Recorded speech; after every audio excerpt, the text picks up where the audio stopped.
Hope everyone's having a great day. We're starting on a 2007 Dodge Ram with the Cummins turbo diesel, obviously, the 6.7.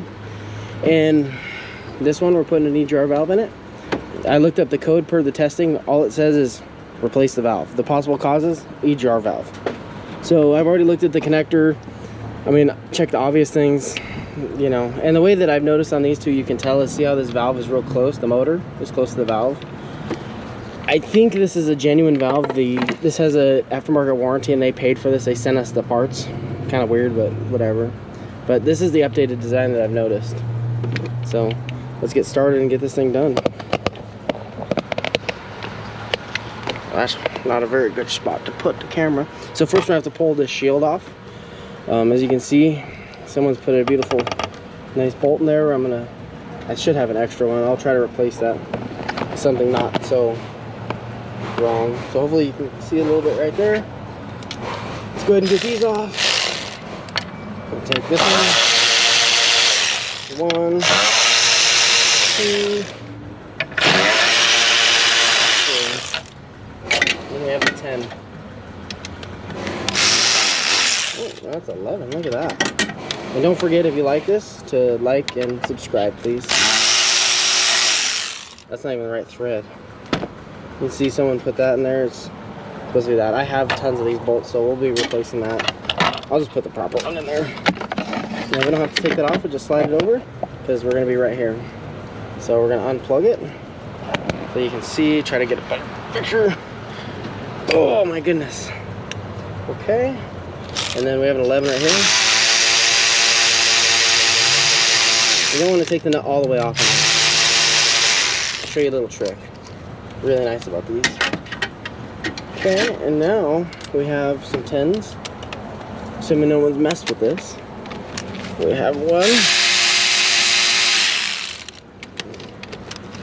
2,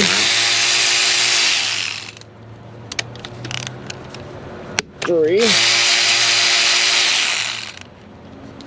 and then 4.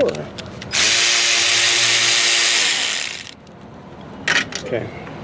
So what's nice about these clamps is you just push it like that, release it. See this T-tab? It goes like that. So you don't have to take it all the way apart. Okay, there's the valve. Looks pretty nasty in there, but it's not that bad. Gonna take this off. Now they didn't send me one of these, so we're not gonna replace it. There's nothing wrong with it, so we're not gonna mess with it. Don't fix it if it ain't broke, right? We're gonna scrape this off, try not to get anything inside the engine. Try to scrape it away from the hole. Just use our trusty old razor blade. Looks good. What's up, Dave? I'll put the new gaskets down. Ideally, I'd like to change this, but they didn't send it to me, so this is a really different insurance company we're dealing with. They weren't going to cover it at first, but then they just said, oh, we'll send the parts. Guess it's better than nothing for the customer. Because these valves for a factory one are very expensive. Wasn't paying attention.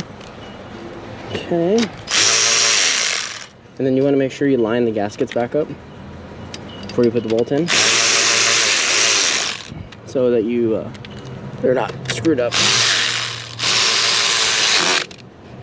Snug. Snap. Crackle. Pop. And these, just get them tight. I'm not trying to win any tightening contests. Then we're going to plug the valve back in, put the clamp. Make sure you face the clamp back down, because then the engine cover won't fit. So you just put it together like that, point it down like that, tighten it up.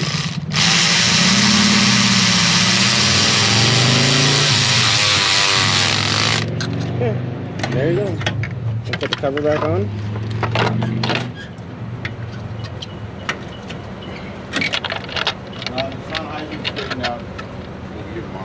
That's fine. I'm not in a rush for him. What did he say about his brake controller? So I was hoping I could find the same bolt quickly. I cannot. So I found this one. It's a 10 millimeter. I'm very particular about my bolts. It's gonna annoy me a little bit, but I'm not gonna spend 30 minutes looking for a bolt. This one will work just fine. I think. Perfect. And actually thread it in there. Okay, so let me get the scanner and we're gonna start up and see what happens. So I just wanted to show these are the codes that we had. I still have to do a regen on it. I actually kind of forgot about that. But we had the P0489, and per Mitchell, Protoman, it said the only possible cause was the EGR valve. I looked at the wiring, just did a basic look over, and didn't see nothing obvious, so that's what we went with. We'll go with that. Let's start up and see what happens. And this one's got 122,000 trillion miles on it. And I'm thinking the DPF stuff's gonna come right back, which is okay.